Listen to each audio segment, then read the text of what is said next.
Hello, my name is Chris Wang, and I am the HIV Health Promotion Director for the Deaf Outreach Program, DOP.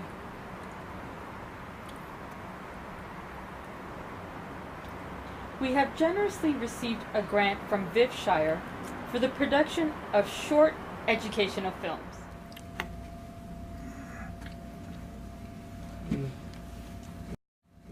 Welcome. This interaction is of two deaf actors. The first is Mitchell, and he plays the role of a counselor. Mitchell will take the client through the process by asking questions and seeking information. Imran is the second deaf actor who plays the role of a client. He's come seeking help, getting information, and asking some questions. Please note that these two are actors. This is not a real HIV test, but rather a sample of one. So let's see what happens. Enjoy.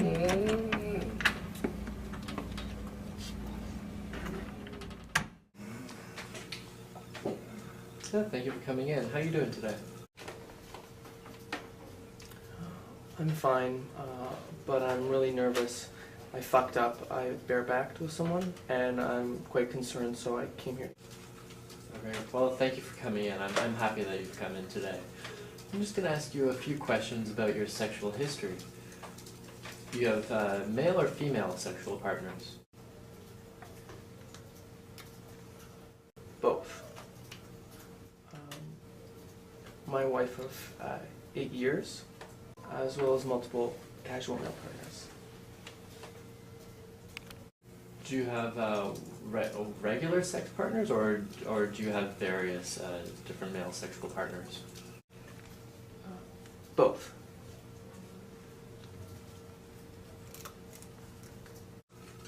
Okay. So with your wife, do you use condoms when you have sex? I don't use condoms, no. Okay.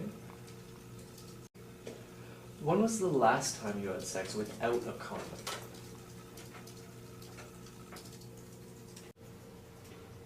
Around 2 months ago.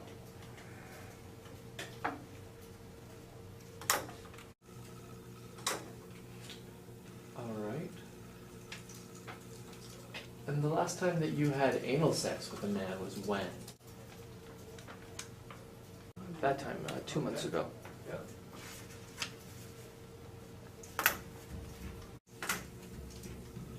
Okay, so now I'm just going to ask you a little bit more detailed sexual history. Do you top or bottom, or both?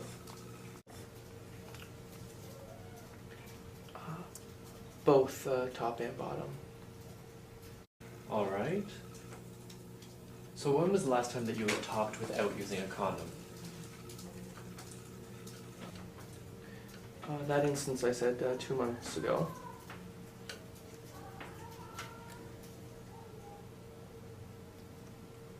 I use condoms regularly, but I did not use a condom. I put my penis in for about like 3 minutes and then pulled out. You have a term for something like that, don't you? Yeah, we do have a term for that. It's called dipping. I will explain a little bit more about HIV transmission and where things fall on the high and low spectrum of the transmission. But first I want to ask you a few more questions.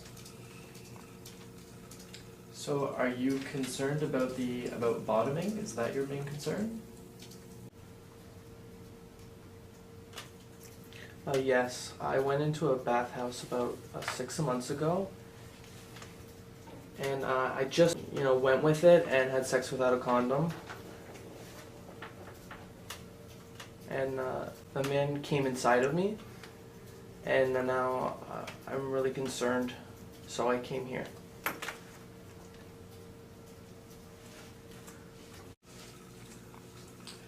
Yeah, and that happens. So the man that came inside of you, do you know his HIV status? Let me think. I can't remember I went in, I just met the guy, I went with it, and I didn't ask. And I just hope for the best. Yeah. Yeah. Okay, sure. I'll explain a little bit about how HIV transmission works. But first I have a few more questions for you. Do you use and share any sex toys with your partner? No. Okay, and do you use any intravenous drugs? No.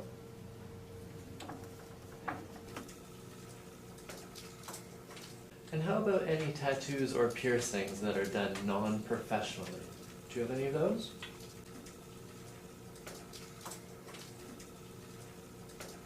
No, I don't. And do you know the HIV status of any of your previous sexual partners? I'm trying to remember. So one of the men I've met at the bathhouse did tell me that they had HIV. We had sex, but with a condom.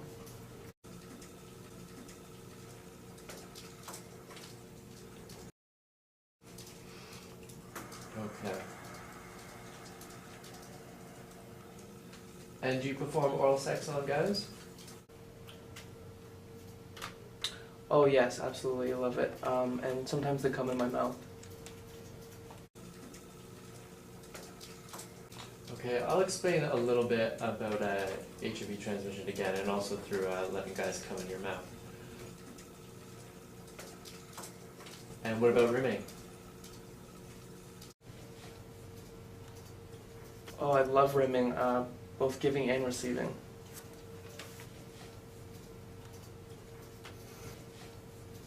And do you perform oral sex on your female sexual partners?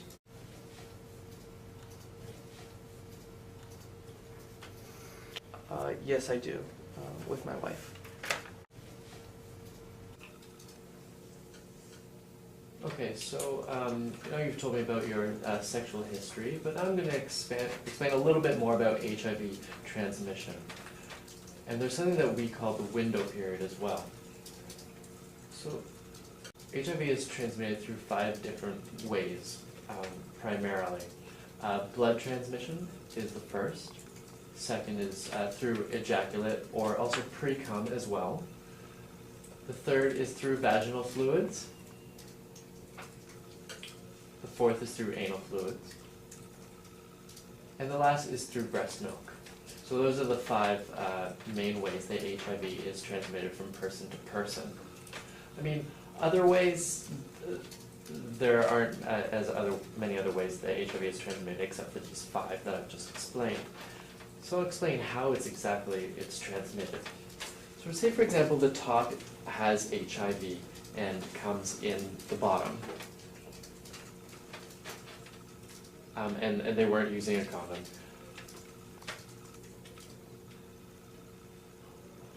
Or sort of the opposite as well, the bottom has HIV and the top doesn't. There is a chance that the top may get HIV through that as well. It can enter through the urethra and through different spots on the penis. So there's different ways that HIV can be transmitted there. So it has to be through fluid contact. Sometimes when you are having sex, there can be tears where the sex is occurring, and HIV can be transmitted through that way as well. Okay, so if I bottom and I have slight abrasions, that's how it can be transmitted.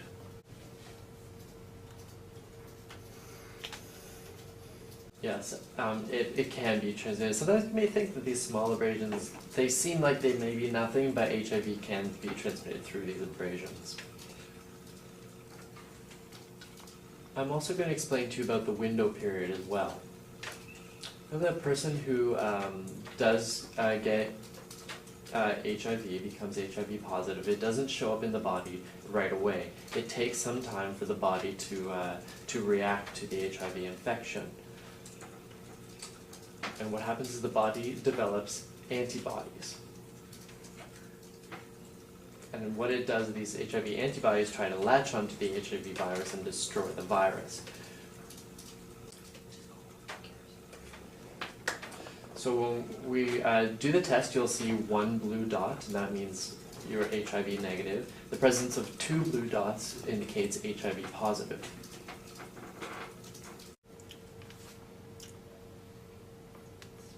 So it's an antibody test, which determines whether I'm positive or negative, right?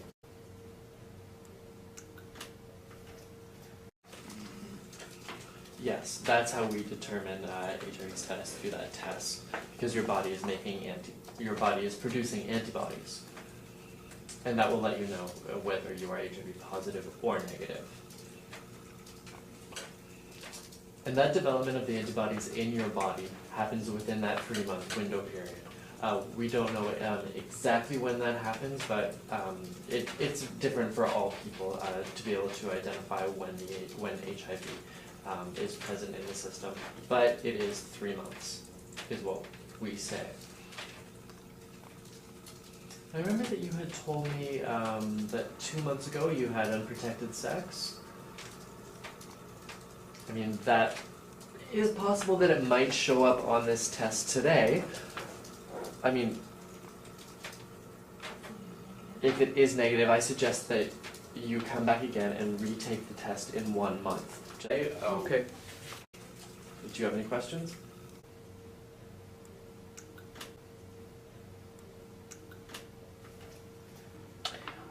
So as you were saying about HIV transmission, what about sucking?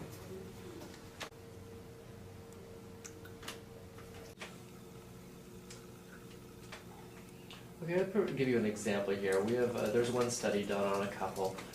One of them was HIV positive, the other HIV negative. The two of them, would have sex regularly with use of a condom. However, when they were performing oral sex, they didn't use condoms. What we noticed was that the partner who was HIV negative actually stayed HIV negative throughout their relationship. There was no HIV transmission through that couple. So what they were doing with those activities, the oral sex without condoms, is actually low risk. But in terms of oral sex, it really depends. If you, say, brush your teeth or you floss right before you perform oral sex, there is a chance of having HIV transmission through the blood that is in your gums.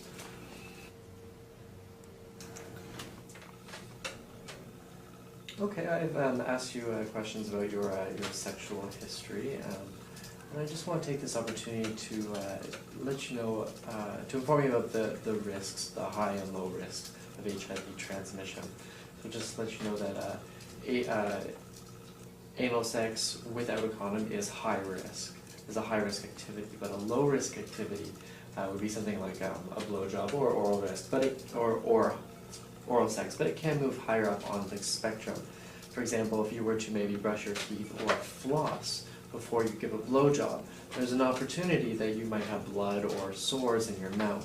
So it's best to wait a couple hours before you go ahead with any of that sort of activity. As for ingesting semen, it's currently unknown as to whether it's a high-risk or low-risk activity.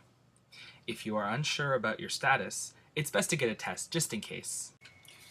If the top is HIV positive and the bottom is HIV negative, there's the possibility of transmission through anal sex.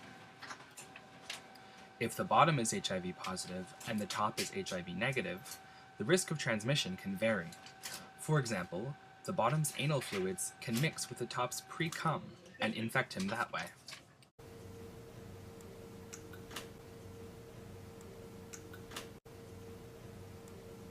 The bottom is actually at a high risk for HIV infection because there can be sort of abrasions or tears during anal sex, which can cause HIV transmission.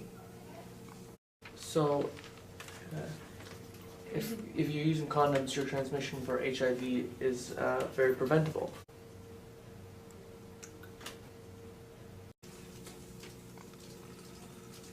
Yeah, with that example that I gave you of the study, the one who was HIV negative actually has remained HIV negative throughout this relationship.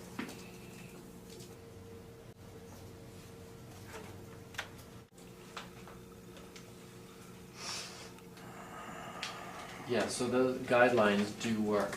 For example, with that couple that we have that I told you about, the one who was positive and one was negative, there was no HIV transmission with that couple actually. But I'm going to go ahead with the test. It is a finger prick test, and just to let you know, it is completely anonymous and confidential. I will provide you a card with a number on it. There's no personal identifying information on it. When I send it to the lab, they have no idea who you are. It is completely anonymous. It is sent off with a number, and then it comes back and is sent into my file just with the number, and that's all. It's completely private in between you and me.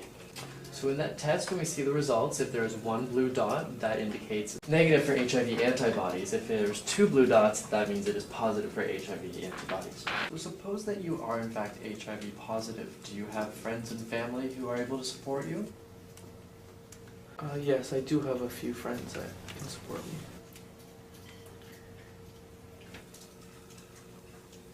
And your past sexual partners, would you be telling them as well?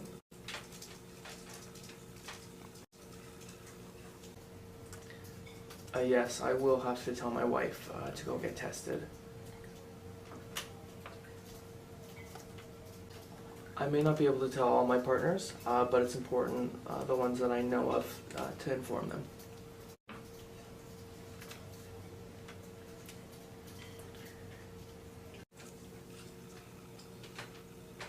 Okay, that is important to let them know.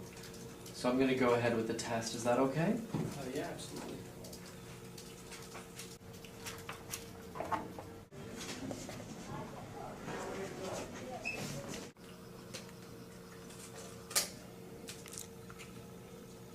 Are you ready for the test?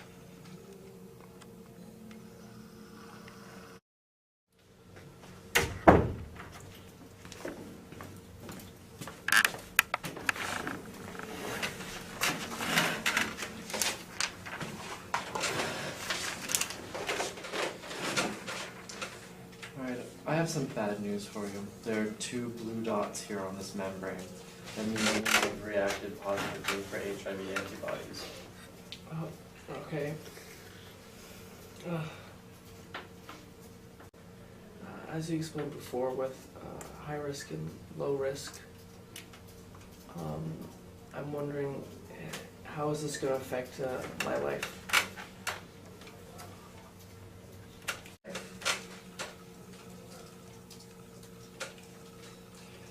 HIV is not a death sentence. It doesn't mean you're going to die immediately. You can live a long life and continue living a happy life with or without the use of medicine. I mean, it is normal for you to go through a period of sadness or grieving, but I suggest that you get in touch with those who would be support in your life. Do you have a doctor who is HIV knowledgeable? No, but now that I'm HIV positive, I should find a doctor who is knowledgeable. Do you have recommendations?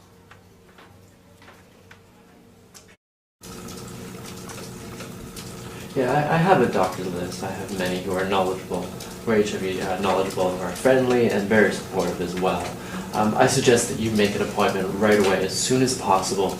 But I do know and I understand that this is going to be a period of sadness and grieving for you, and you're going to feel isolated. And I suggest, again, making this appointment as soon as possible. The doctor, what they'll do with an appointment is do a blood sample with you to test for viral load, to see what the presence of the HIV virus is in your body, and also get a CD4 count as well, which is your white blood cell count. I mean, right now those levels are going to be quite high with your viral load, and your CD4 might be quite low, but over time those will level out again with the help of medicine. And also, just to let you know, the medicine for HIV treatment is extremely expensive. But you can get in contact with different organizations such as PWA, and they have money ready, like they have a grant ready for people who have trouble affording HIV medicines. So I can continue a normal sex life? Yes, absolutely. You can continue to have a normal sex life. There's one famous case that I want to tell you about, which is Courier and Williams. the judge had ruled that because of this case, people who are HIV positive are required by law to let their sexual partners know their HIV status. Whether they choose to use a condom or not, they must disclose their status to their partner. Even though with condoms there are chances that there will be a breakage with the condom, the HIV positive person must let their partner know. And can I continue to have blowjobs? Or without condoms? Oh yes, of course, you can continue that as well. Whether you use a condom or not with your sexual partners, it is important to let them know about your HIV status. And also, just keep in mind that if you were to have sex with another person who is HIV positive, if you decide to go ahead and have sex with them without a condom, just know that there's a chance for reinfection or double infection because of different HIV strains.